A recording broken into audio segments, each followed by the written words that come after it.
I always believed I knew my wife. Sarah was everything to me. My love, my best friend, the person I wanted to spend my whole life with. We met back in college, went through our first rented apartments together, long work hours, failures, and victories. We were that couple, the happy one, the one our friends envied. 10 years of marriage. A house in the suburbs of Chicago. Cozy nights by the fireplace, trips to the lake, plans for the future. But lately, something had changed. At first, it was just little things, short, clipped responses, late nights at work, her phone, which she now carried with her even into the shower. I tried convincing myself it was just stress, exhaustion, maybe even age catching up with us. But then I started noticing more. The way she smiled at her messages. The scent of men's cologne, one that wasn't mine.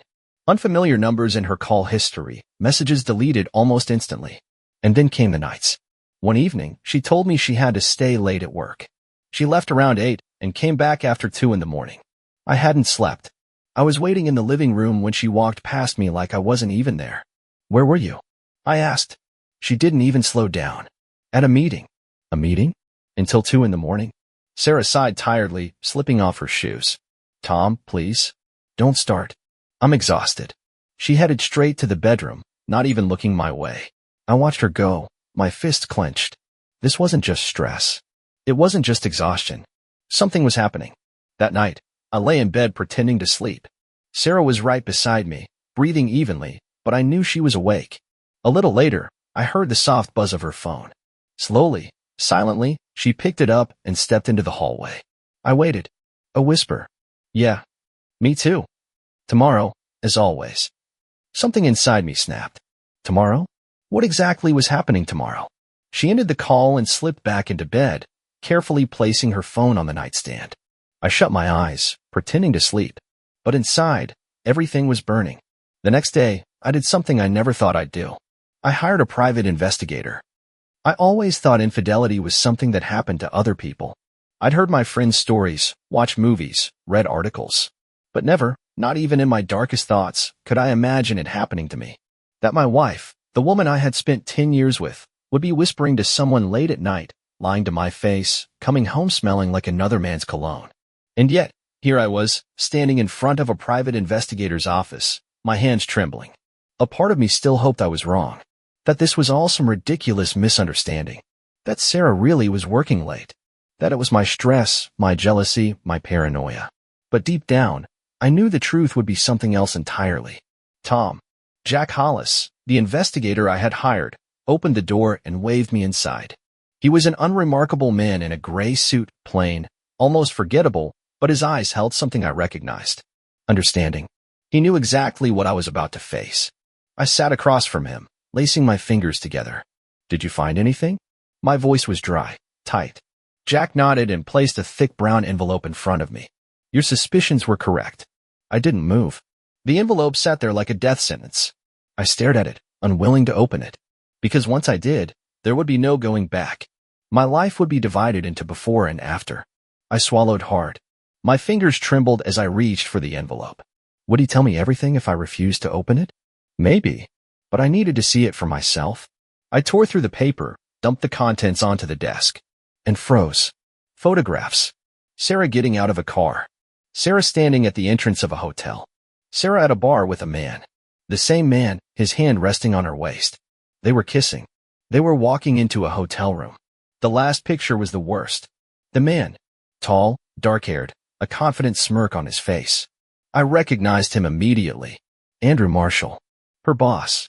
I clenched my fists so tightly that my nails dug into my palms. They meet twice a week, Jack said. At night, when she tells you she's working late. I heard his voice, but it sounded distant, like I was underwater. Somewhere deep inside, I still wanted to believe it was a mistake, that it was some cruel joke. But Sarah was in those pictures. My wife. Kissing another man. I shut my eyes and exhaled slowly. No. No. No. This can't be real. I was a good husband. I was loyal to her. I loved her. What the hell? Tom. I opened my eyes. Jack was watching me, his expression sympathetic. What do you want to do? I swallowed hard. My voice sounded foreign, like it wasn't even mine. I want to catch her with him. I drove home in silence.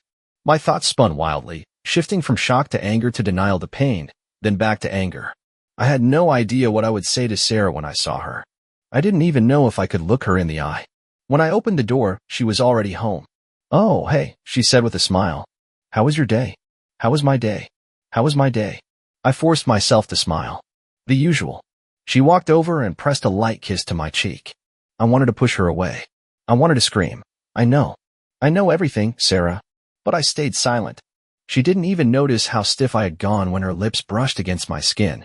I watched as she disappeared into the bedroom. The eyes I had loved for years. The lips that had told me I was the only one for her. The body that belonged to someone else now. I shut my eyes. I couldn't look at her anymore. Tomorrow, everything would change. Tomorrow, I would catch her. Tomorrow, she wouldn't be able to lie anymore. I didn't sleep at all that night. Every second dragged on, agonizingly slow. My mind kept flashing with images, the photos from the envelope, her smile, her lips on someone else's skin. By morning, I was no longer the man who had spent 10 years in a happy marriage with Sarah. I was someone else. Numb, hollow, but filled with a cold, burning rage, a need to see it with my own eyes. And I did. I waited in my car, hidden in the shadows of the parking lot. Time crawled as I watched the entrance. 8:31 p.m.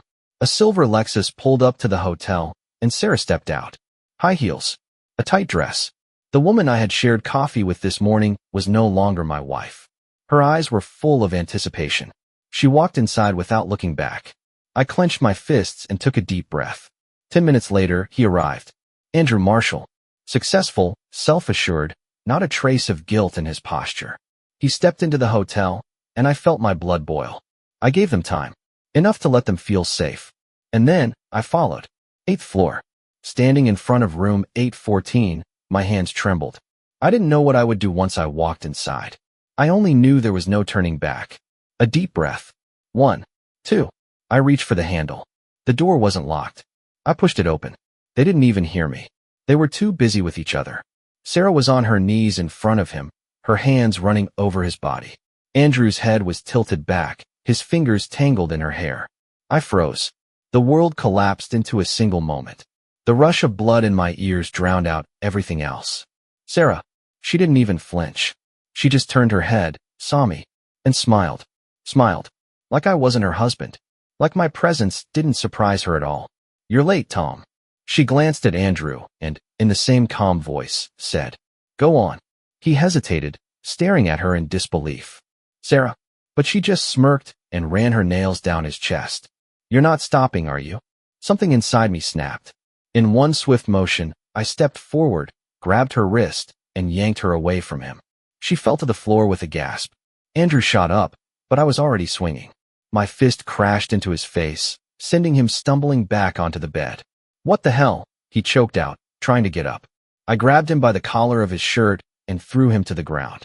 Sarah jumped to her feet, angry but not afraid. "Are you out of your damn mind?" I turned to her. To the woman I loved. To the woman who had betrayed me. To the woman who had just told another man to keep going while I stood there watching. "What is wrong with you?" My voice broke. Sarah smoothed her dress, brushing off invisible dust. "Are you done?" She looked at me like I was the one who had done something wrong. Like I had betrayed her. Like I was the one who should apologize. Andrew staggered to his feet, wiping blood from his lip. "Tom, listen." I turned and hit him again. He didn't need to say a damn thing. Sarah sighed, exasperated. "You're acting crazy." I faced her, my voice shaking. "You cheated on me." She shrugged. "Yeah. So what?" I stared at her, feeling my heart shatter into pieces. "You're not even going to try and explain?" She rolled her eyes. "God, Tom. You've always been so dramatic." I stepped closer. "Do you even realize what you just did?" She smirked. "You came here for drama, didn't you?" "I came here for the truth." "Well, there it is." I gritted my teeth. She didn't feel guilty. She didn't feel ashamed. She didn't feel anything. Sarah folded her arms, tilting her head. "So? Are you going to hit me next?" I clenched my fists. "Do you even understand that you just destroyed our marriage?"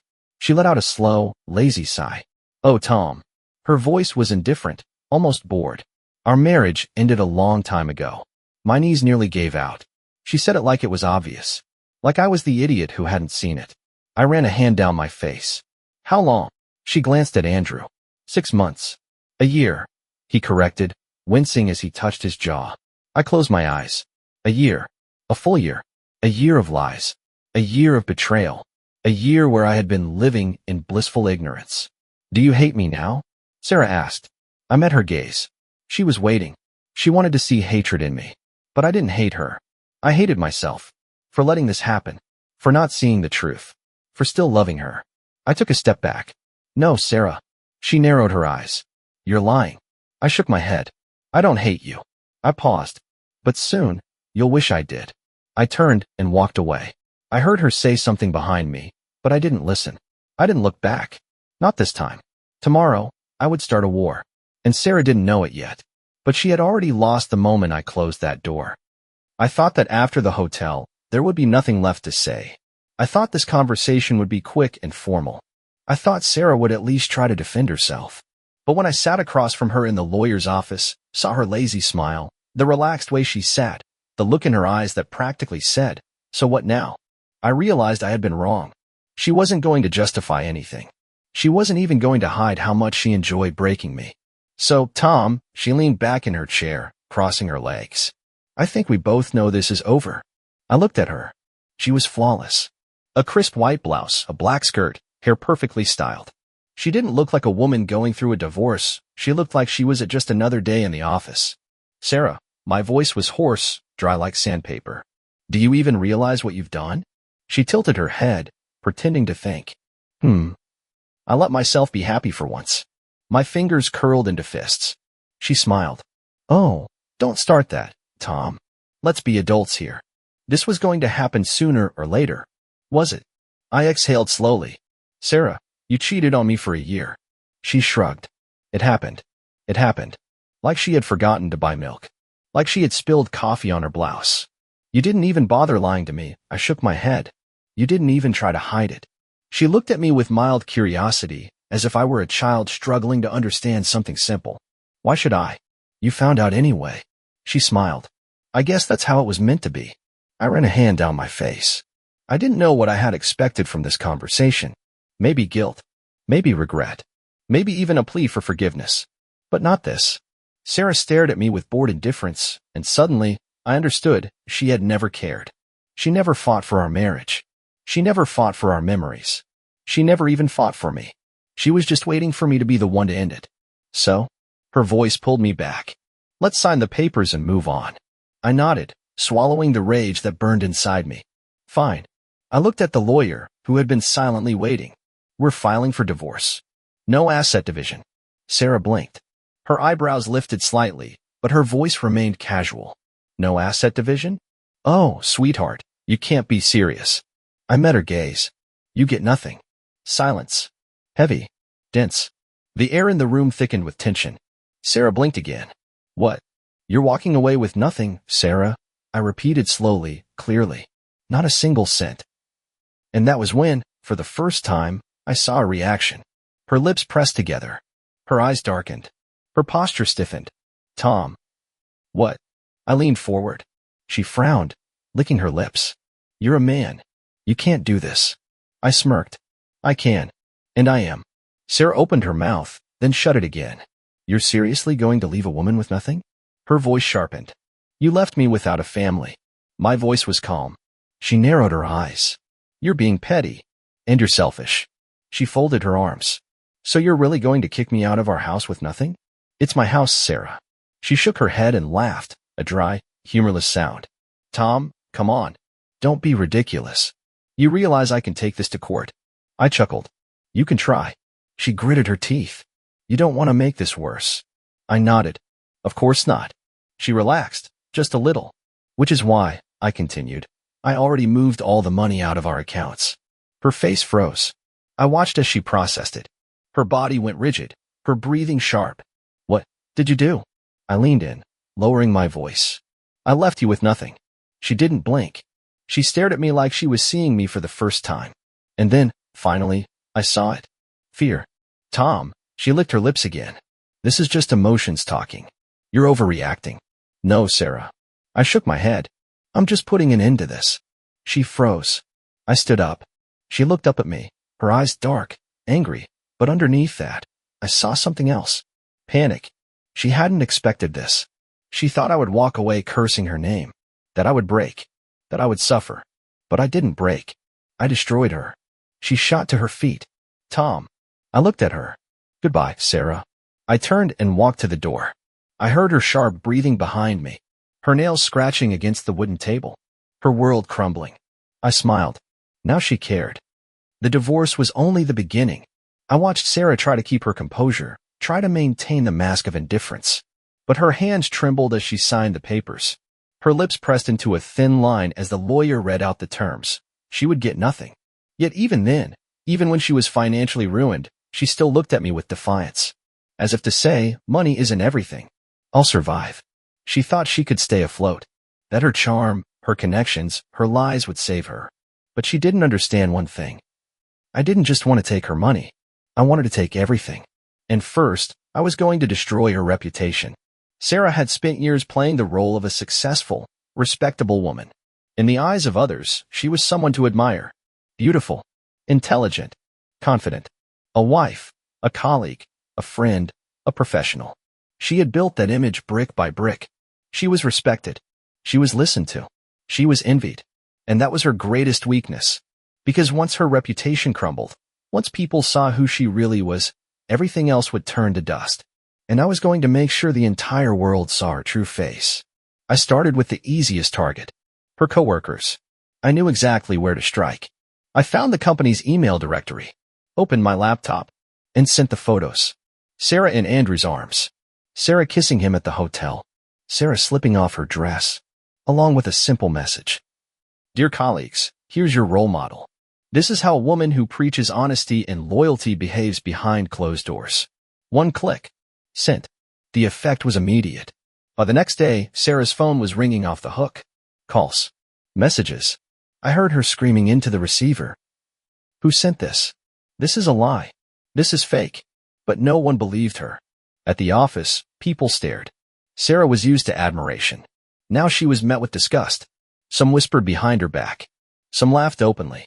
Some just walked past her, not even bothering to acknowledge her anymore.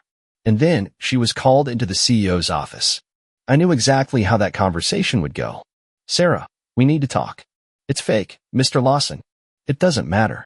But your reputation is compromised. We can't afford this kind of scandal. I've worked here for 10 years, which is why we're giving you the chance to resign. And so she did.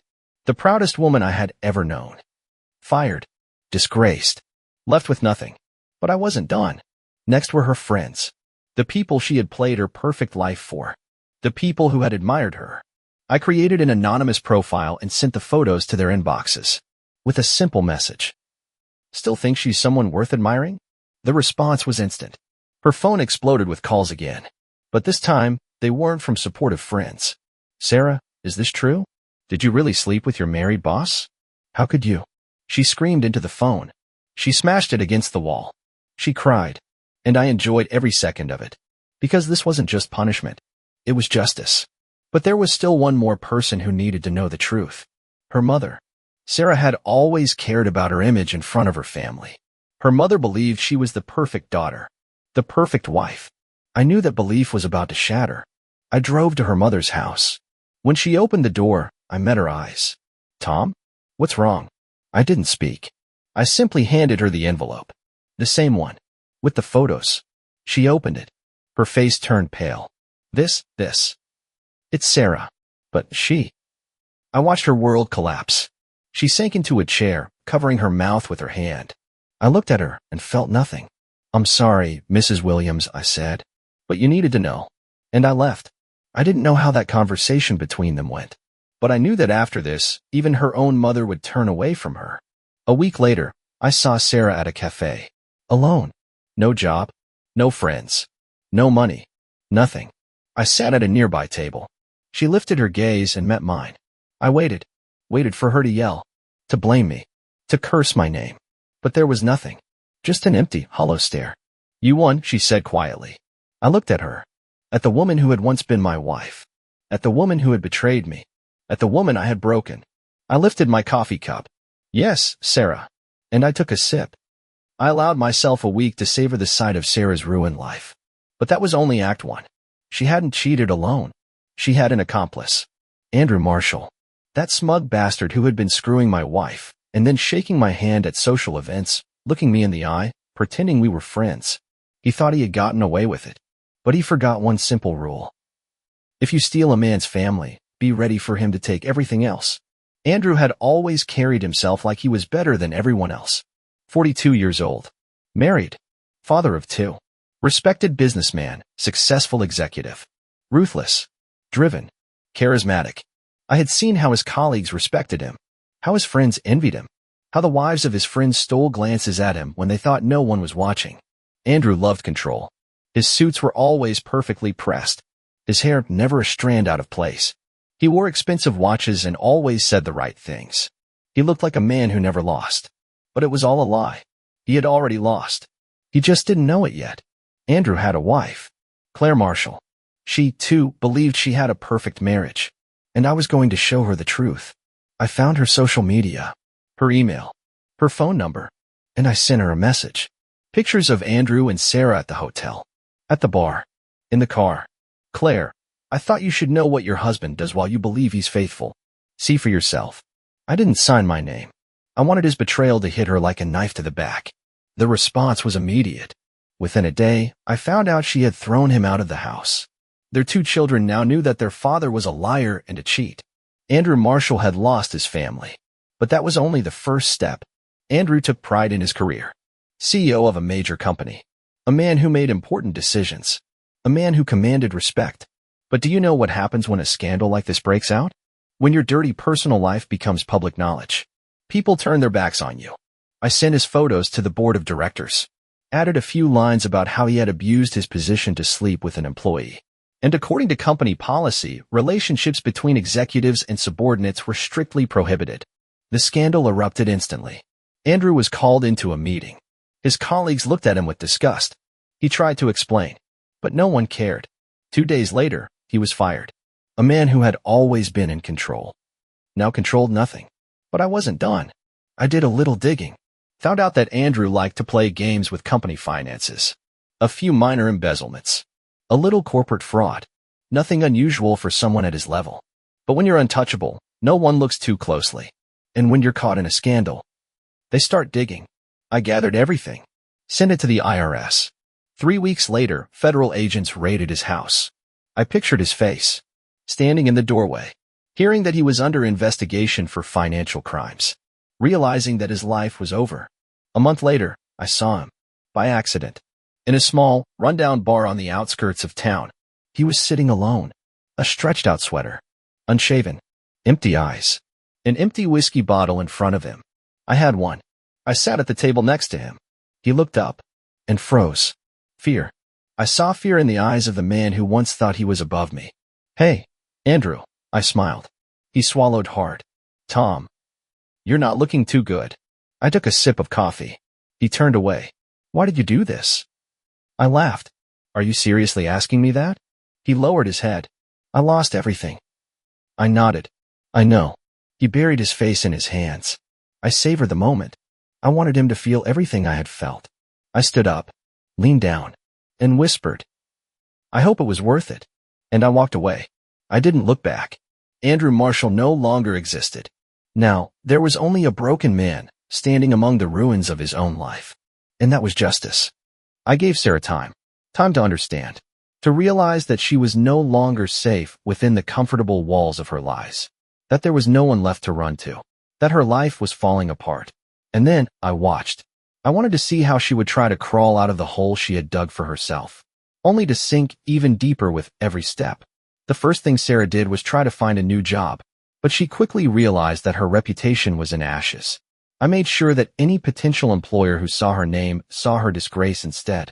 Every company she applied to already knew her story. I'm sorry, but you're not a good fit for us. Unfortunately, we don't have any openings at this time. We regret to inform you that we won't be considering your application. She kept trying, again and again, but no one responded. Her once flawless career, her pride, was gone, and there was nothing she could do about it. Sarah was used to a good life. Fine dining, designer clothes, cosmetic treatments, salons, yoga sessions. But now, she had no money. She tried to borrow. Laura, I just need a little. You know, I'm in a rough spot. Sarah, I can't. I'm sorry. Jessica, please. Sarah, I have my own problems right now. The friends who had surrounded her for years disappeared. Because Sarah had lost her power. She had lost her image. She was no longer the woman others envied. She had become the woman no one wanted to be associated with. Sarah thought she could leave everything behind. Start over. But that was impossible. I took her home. I took her savings. I took her future. She had to rent a tiny, rundown apartment in a neighborhood she wouldn't have even parked in before. She tried to pretend that everything was fine, but I knew she hated every second of her new life. The woman in the mirror was no longer the flawless, polished Sarah she had once been.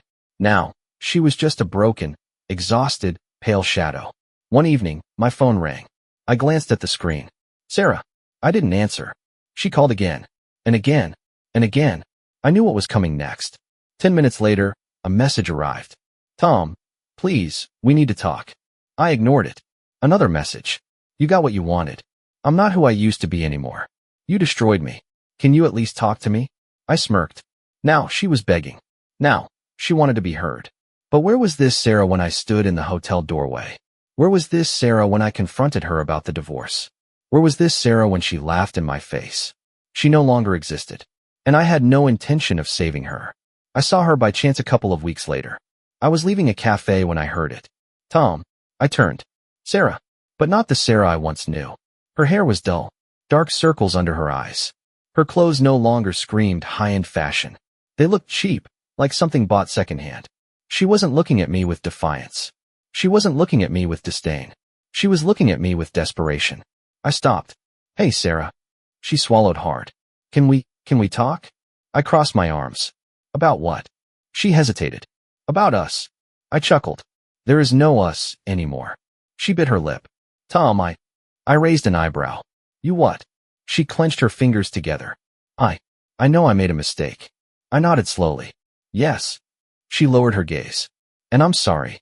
My lips twitched. You're sorry. She looked up. I didn't think it would turn out like this. I leaned in closer. You didn't think? She nodded. Yeah. I studied her for a moment. But I warned you, Sarah. Her lips pressed together. I stepped back. See you around, Sarah? She tensed. Tom. I didn't respond. I just turned and walked away. She didn't call after me. She didn't beg. She didn't yell. She just stood there. I knew that had been her last chance. Her last attempt to save herself. And she had failed. Because I was no longer the man who could save her. Her life was her problem now.